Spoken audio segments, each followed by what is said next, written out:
Welcome to the Deep Dive, where we take a stack of information and pull out the most important nuggets of knowledge for you. Today, we're digging into the Q3 2025 earnings from Innoviz Technologies, ticker INVZ. Right, a key player in the whole autonomous vehicle sensor space. And their results from November 12th were kind of a paradox, really. That's the perfect word for it. And our mission today is to figure out that paradox. The press release numbers looked great, massive growth, huge new contracts. And yet the stock just got hammered. Exactly. So we're going to get into the strategic stuff, the product roadmap, the cash burn, the things that are really going to define their next, say, 2 years. Okay, so let's start with the financials, because the headline numbers were undeniably strong. They beat on both the top and bottom lines. They did. Revenue came in at $15.3 million, which was ahead of the roughly $14.7 million everyone was expecting. But the big number, the one that jumps off the page, is the growth. It's a 238% increase year over year. It's a massive number. I mean, think about that. They more than tripled their revenue from the same quarter last year. In this kind of capital-heavy industry, that's supposed to be a huge signal. And it wasn't just burning cash to get sales. They showed some real discipline on the cost side too, right? Yeah, that's the other piece. Their GAAP earnings per share was -8 cents, which was a little better than the -9 cents people were looking for. Okay, a slight beat. But the real story there is the gross margin. It swung from -4% a year ago to a positive 15%. That's a huge shift. It tells you they're finally starting to get some scale, some cost control in their production. So you see numbers like that, 238% growth, positive gross margin.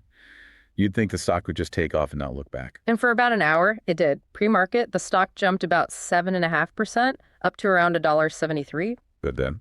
Then reality hit, or at least market's version of reality. That enthusiasm just evaporated. The stock closed the day down 5%. And it got worse. The next day, it fell almost another 10%. So the market saw the news, digested it, and basically said, nope. We're more worried about the future than we are excited about these numbers. So that is the core question. If the numbers were so good, why did investors run for the exits? Let's dig into that financial discipline, because it feels like that should have been reassuring. It should have been. I mean, their net loss narrowed by 38% year over year, down to $15.4 million. They did that by really hacking away at operating expenses. How much did they cut? OPEX was down 30% to about $18.1 million. And this wasn't just a one-off thing. Management was clear. They made targeted cuts in R&D and pulled back on stock-based compensation. They're trying to conserve cash. And that showed up in the cash burn numbers. It did, a little. Cash used in operations was negative $13.7 million. That's better than the negative $16.5 million a year ago. So it's an improvement. It's an improvement. But here's the problem. You're an investor. You see that they have $74.4 million in cash left. Then you see they're burning almost $14 million a quarter. And you do the math. You do the math, and you see that runway doesn't quite get you to 2027, which is when their big high-volume production is supposed to kick in. That's the fear. Which brings us to the other side of the coin. The really bright spot of the quarter, this huge strategic win with a truck manufacturer. This is the bull case right here. They confirmed they were selected by a major commercial vehicle OEM for Level 4 autonomous trucks. So let's break that down. Level 4, Class 8 trucks. Why is that so important? Well, it's not the consumer market. Level 4 is serious autonomy, and Class 8 means those massive long-haul trucks. The technical requirements to win a deal like that are just immense. It's a huge stamp of approval on their tech. So it's a bigger technical validation than a passenger car deal. Absolutely. And second, these trucking programs have extremely long life cycles. The revenue, once it starts, is very stable and predictable. So they're already shipping their InnovizTwo units to this company for their data collection fleet. This is happening now. And they're going to announce the name soon. In the coming weeks, is what they said. That's a huge potential catalyst we'll come back to. And this win seems to be reflected in their guidance, which they held firm on. They did. They reaffirmed the full-year revenue target of $50 to $60 million and said they still expect 1 to 3 new program wins this year. They also boosted their guidance for NRE. For the listener, that's non-recurring engineering fees. Right. the upfront money they get for development. They increased the forecast for 2025-26 to between $30 and $60 million, and they've already hit the low end of that. So that's more cash coming in that isn't from selling shares. Exactly. Yeah. It's non-dilutive capital. It's the bridge that helps them get to that high-volume hardware production in 2027. Okay, let's pivot to the product itself. Because even as InnovizTwo is landing these huge deals, they're already talking about the next generation, InnovizThree. Right, and this is the product aimed squarely at the Level 3 consumer market. Think premium sedans with advanced driver assist. And the big innovation here is the form factor. It's the form factor. It's designed specifically to go behind the windshield.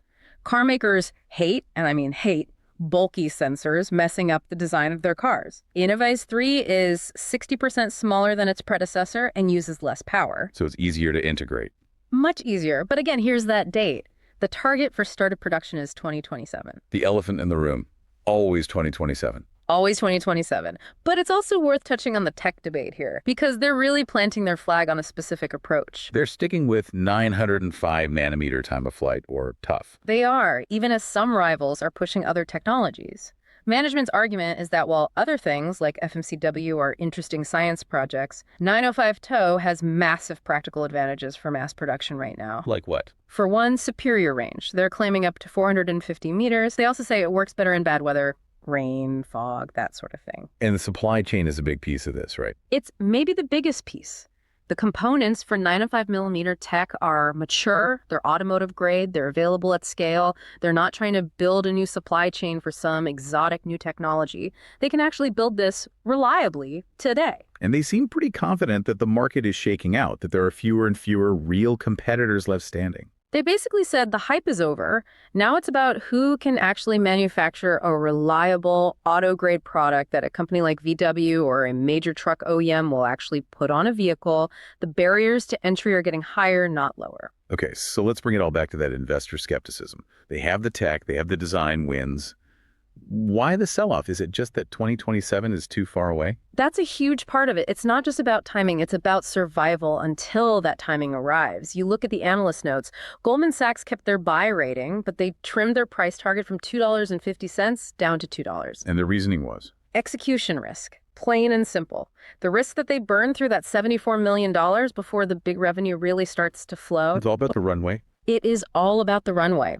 And you have to look at the whole sector. This is a very volatile space.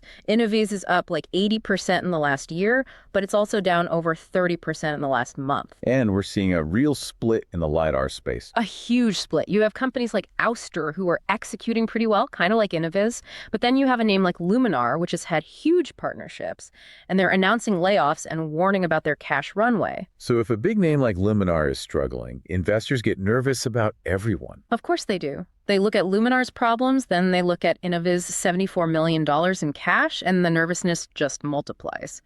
The takeaway isn't that Innoviz has bad tech, it's that the market is terrified of the cash burn across the entire sector. The thesis, then, is that Innoviz has to flawlessly navigate the next 2 years to survive and then thrive. That is it. They have to prove they can survive until 2027. The market wants proof before it's willing to pay for the potential. Okay, so before we wrap up, let's move to our This Is Not Financial Advice segment. Yeah. A high conviction, high risk idea for the experienced folks listening. All right, so given everything we've talked about, the deep sell-off, the market skepticism, there's a clear near-term event that could completely change the narrative. The L4 truck OEM announcement. Exactly. Management said in the coming weeks, that's a specific, actionable catalyst. The current stock price is pricing in a lot of negativity, so a positive surprise here could have a huge impact. So what's the trade idea?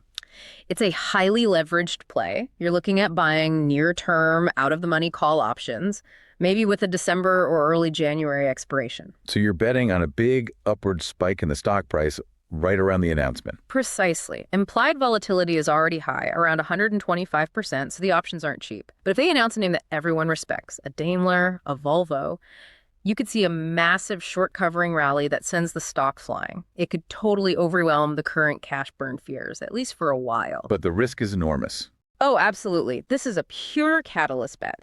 If the announcement gets delayed past your expiration date, or if the OEM name is, underwhelming, those options could very easily go to zero, fast. It's a high risk, high reward bet on a specific news event. Okay, so to recap this deep dive for you, the listener, Innoviz had a great quarter on paper, 238% revenue growth, a critical win for its L4 truck program, and a new product, InnovizThree, aimed at the 2027 consumer market. But the path forward is what matters. They have a clear plan. Use the upfront engineering fees to slow the cash burn, survive until 2027, and then ramp up production. The market, however, is saying, show me. They want to see flawless execution before they reward the stock. So here's the final provocative thought for you to take away from all this. With competitors like Luminar clearly struggling, will the capital crunch across the whole LiDAR industry actually help Innoviz by knocking out weaker players and letting them consolidate market share? Or will that same capital crunch end up catching them too before that 2027 payoff arrives? We'll be watching for that OEM announcement.